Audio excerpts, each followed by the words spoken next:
So hello guys, welcome back to my channel Imtiyaz fitness pro. आप सभी लोगों का बहुत बहुत स्वागत है इस वीडियो में। आई होप आप सभी लोग अच्छे होंगे। सो गाइस, मैं आज ऐसे टॉपिक के बारे में बात करने जा रहा हूँ जो आपकी बॉडी की ग्रोथ को 2x पे कर देगा। क्या आप भी 6 महीने, 10 महीने, 1 साल, 1.5 साल, 2 साल जिम किया, बॉडी नहीं बन रही है और आप बहुत ज्यादा परेशान है कि मैं क्या करूं?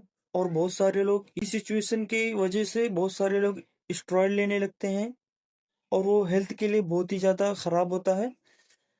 तो मैं इस वीडियो में आपको बताऊंगा, आप अगर 1 साल 2 साल ट्रेनिंग की फिर भी आपकी बॉडी नहीं बन रही है तो मैं ऐसे 5 टिप्स बताऊंगा जिसको करने के बाद आपकी बॉडी 2x पे ग्रोथ करेगी। जी हाँ, आपको परेशान होने की कोई ज़रूरत नहीं है। जिस तरह से हर खेल में फर्स्ट आने के लिए ट्रेनर कोच की ज़रूरत होती है, पढ़ाई में फर्स्ट आने की टॉप करने के लिए आपको एक टीचर, बेस्ट टीचर की जरूरत होती है। उसी तरह से आपको बॉडी बनाने के लिए खुद से नहीं बल्कि आपको जो है वो किसी ना किसी से सीखना चाहिए और आपको उसके बारे में रिसर्च भी करना चाहिए कि ये कहाँ तक अच्छा है, कहाँ तक नहीं। आपको उसमें सीखना चाहिए। अब मैं बात करने जा रहा हूँ 5 ऐसे टिप्स के बारे में जो लोगों को पता है पर वो करते नहीं। कोई एक जैसा नहीं होता है। जोश होना चाहिए, जुनून होना चाहिए। आदमी जब कुछ खोएगा तो ही कुछ पाएगा। अगर आपने इस 5 टिप्स को कंटिन्यू फॉलो कर लिया 3 महीने तक, तो मैं गारंटी लेता हूं 100% आपकी बॉडी की ग्रोथ 2x पे हो जाएगी। फिर आप भी वर्कआउट करते टाइम ये मोटिवेशन रहेगा कि मेरी बॉडी बन रही है, मेरी ग्रोथ हो रही है। आपको ये खुशी होगी, आपको ये मोटिवेशन मिलेगा कि मेरी बॉडी बन रही है। जो सबसे पहली चीज है, लोग जिम में आते हैं और वर्कआउट करना स्टार्ट कर देते हैं।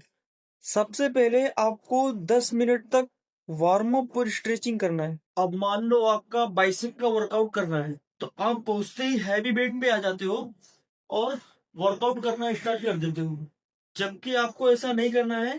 पहले अपने मसल्स को वर्क करो ताकि एक्टिवेट हो जाओ, ये रेडी हो जाए वर्कआउट करने के लिए, आपके लोड को उठाने के लिए, आपके लोड को स्ट्रेच करने के लिए। ये मसल्स को रेडी करो, ये जॉइंट को एक्टिव करो, उसके बाद आप वर्कआउट करो। और दूसरी टिप्स है कि अपना जो वार्म अप सेट और मेन सेट में डिफरेंशिएशन करना।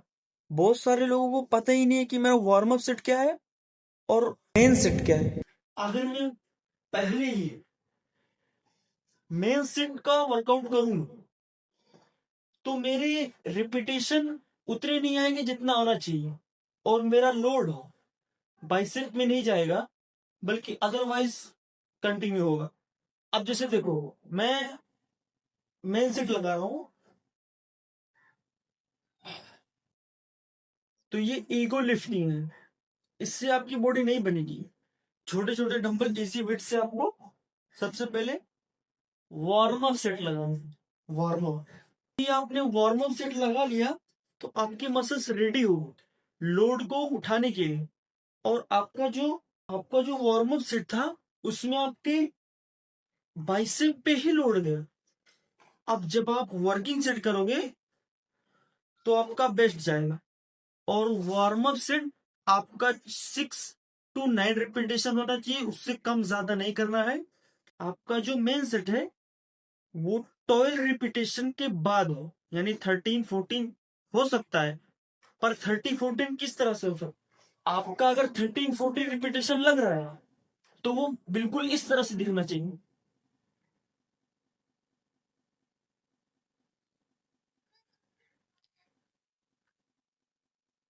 और अगर आपका 30 रिपीटेशन इस तरह से लग रहा है तो आप उनका वर्किंग सेट नहीं है। आप वेट को बढ़ाओ और फिर वर्कआउट करो। देखो, अगर आप 8 रिपीटेशन से 12 रिपीटेशन नॉर्मली लगाते हो और 12 रिपीटेशन के बाद बिल्कुल इस तरह से आपका सेट लास्ट रिपीटेशन जाता है तो ठीक है। लेकिन अगर नॉर्मली आपका लग रहा है 12 रिपीटेशन से ज्यादा तो वो गलत है, आपको अपना वेट बढ़ाना है। तीसरी मिस्टेक ये है, वर्कआउट करते टाइम आपका दोनों तरफ से range of motion timing same ही होना, ऐसा नहीं होना चाहिए। रिपीटेशन का स्पीड, बाइसेप का वर्कआउट कर रहे हो तो अगर आपका वर्कआउट कुछ इस तरह से दिख रहा है, जैसे कि मान लो इस तरह से, यानी कि आपका कॉन्ट्रैक्ट और स्ट्रेच दोनों का स्पीड सेम है, तो ये गलत है। आपका स्पीड, कॉन्ट्रैक्ट का स्पीड थोड़ा ज्यादा होना चाहिए और स्ट्रेचिंग की जो स्पीड है वो थोड़ी कम होनी चाहिए। आपको रिपीटेशन का स्पीड इस तरह से लगाना है। जब भी आप कॉन्ट्रैक्ट करते हो तो फुल पावर से, और जब आप धीरे धीरे नीचे लेके जाओ, धीरे धीरे, फिर देन पुश। और ये भी गलत है, ये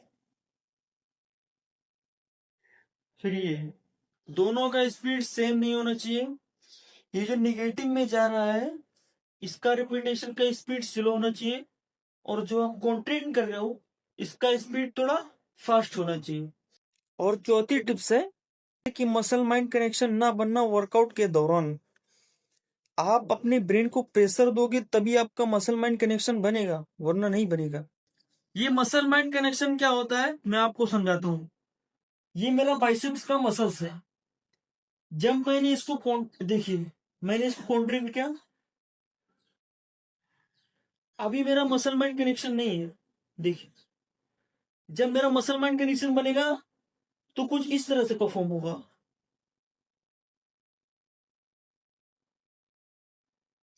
कहने का मतलब ये है कि अपने माइंड से अपने मसल्स को पकड़ो, उसको इस तरह से टाइट करो, टाइट करो इस तरह से। अब उसके बाद जब आप वर्क करोगे तो आपका लोड इसी पे जाएगा, वरना देखिए इस तरह से आपका बाइसेप बनेगा। इससे इससे आपकी बॉडी कभी नहीं बनेगी। जब तक आप अपना मसल माइंड कनेक्शन नहीं बनाओगे आपकी बॉडी नहीं बनेगी। तो इसको समझना बहुत जरूरी है। और एक चीज और, जब भी आप वर्कआउट करो तो आपको फील करना है कि मेरा मसल्स स्ट्रेच हो, और ये फील करना है कि मेरा मसल्स पूरा कॉन्ट्रैक्ट हो। फिर स्ट्रेच कॉन्ट्रैक्ट, यानी कि स्ट्रेच कॉन्ट्रैक्ट। अब देखिए कॉन्ट्रैक्ट हुआ, इसको फील करो कि कॉन्ट्रैक्ट हो, और फील करो कि स्ट्रेच हो। यही है मसल माइंड कनेक्शन। और पांचवी टिप्स क्या है, ब्रीदिंग सिस्टम। लोग क्या करते हैं, ये लेग्स के टाइम ज्यादा काम करता है। आप लेग की वर्कआउट करते हो, आपका ब्रीथ बहुत ही स्पीड हो जाता है, फिर आप उसको कंट्रोल करने के लिए वेट को रख देते हो। जबकि आप ट्रेनिंग करते हो अपने मसल्स के लिए, आपका मसल्स अभी 3-4 रिपीटेशन और लगा सकता था, पर आपने रख दिया। क्यों? क्योंकि आपका ब्रीदिंग सिस्टम सही नहीं है।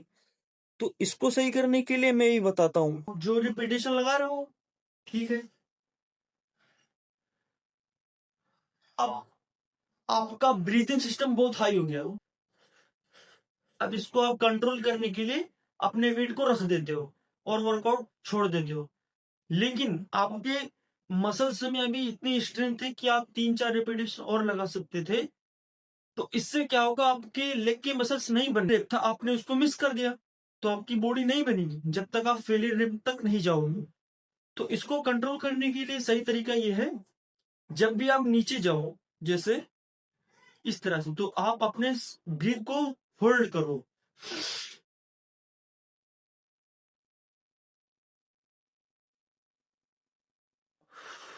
यहां पे आके छोड़ना है, फिर रिटर्न।